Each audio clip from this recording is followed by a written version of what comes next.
It seemed like yesterday when the Obama glow appeared it would last forever. I'm so in love with you.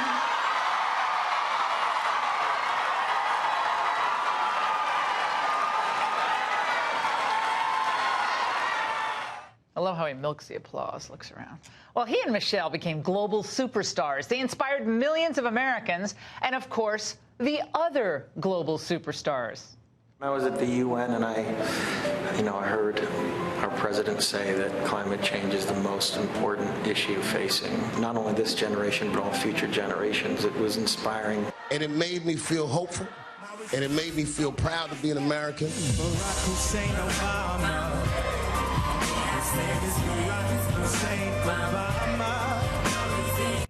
But last night, the 2020 candidates were singing a different tune. With their sights trained on Joe Biden, they decided to pick off key aspects of the Obama-Biden legacy.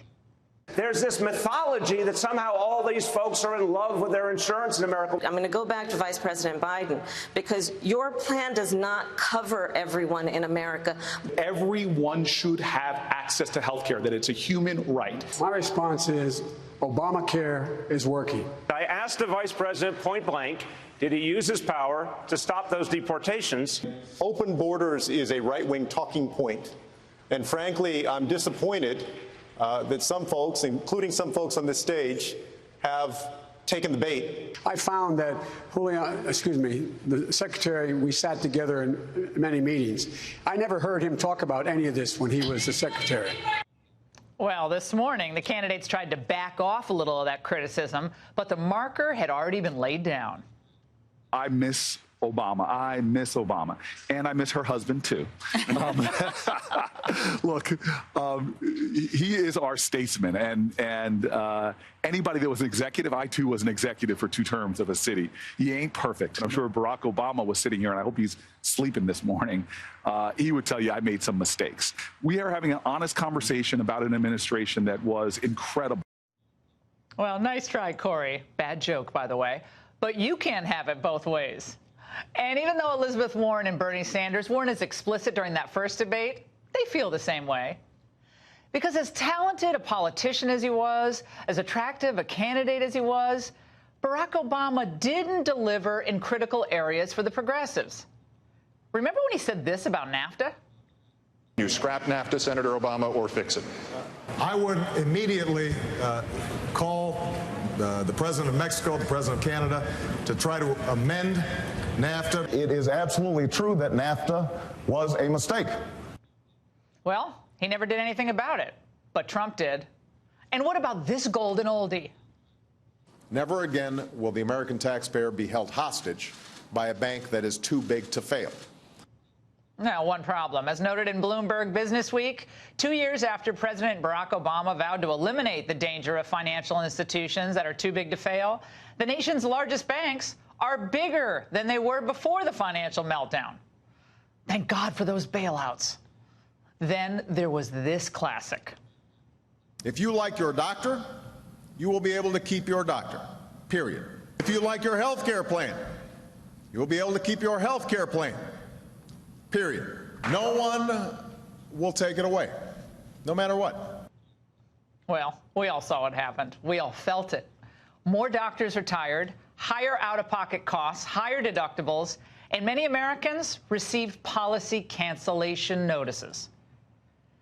And then there was the time that Obama promised America shovel-ready jobs when he was lobbying for that $831 billion stimulus bill. And a few years later, he said this. Shovel-ready was not as shovel-ready as we expected. I love how they're laughing. Oh, it's a few billion among friends. Big deal. Well, from the outset, President Obama promised hope and change. And Democrats were mesmerized. Yet for all the White House parties, the Nobel Prize, the appearances on Ellen, what Obama delivered was President Donald Trump, the liberals' worst nightmare. And ever since, the party has been writhing and venting, buoyed by the 2018 midterms, but still vexed by the man who Robert Mueller couldn't take down. And now They're finger-pointing, and it's ugly. But Barack Obama shouldn't be surprised that the party has moved to the extremes on issues like the Green New Deal or reparations. He talked a good game, but remember when this went down? Or how about this? When activists blame police racism and these tragic deaths, the White House fanned the victimhood narrative. A deep distrust exists between law enforcement and communities of color. Some of this is the result of the legacy of racial discrimination in this country. Well, speaking of troubling, there was this punishing line from Obama urging Hispanics to vote in 2012. If Latinos sit out the election, instead of saying we're going to punish our enemies, then I think it's going to be harder. Well, that sort of reminds me of this. You see anybody from that cabinet in a restaurant, in a department store, at a gasoline station, you get out and you create a crowd, and you push back on them, and you tell them they're not welcome. So Obama shouldn't be surprised, no one should be surprised, that the left is really angry and whipped up. Obama himself planted the seeds of their discontent. By the time he left office, this was a CNN headline. Take it in. So Democrats should not be surprised that Obama himself isn't liberal enough anymore for today's Democrat Party. President Obama appeared to be a dream candidate, but now many feel on the left that they're living in a nightmare, and their rage will likely dominate the Democratic Party for many years to come. And that's The Angle.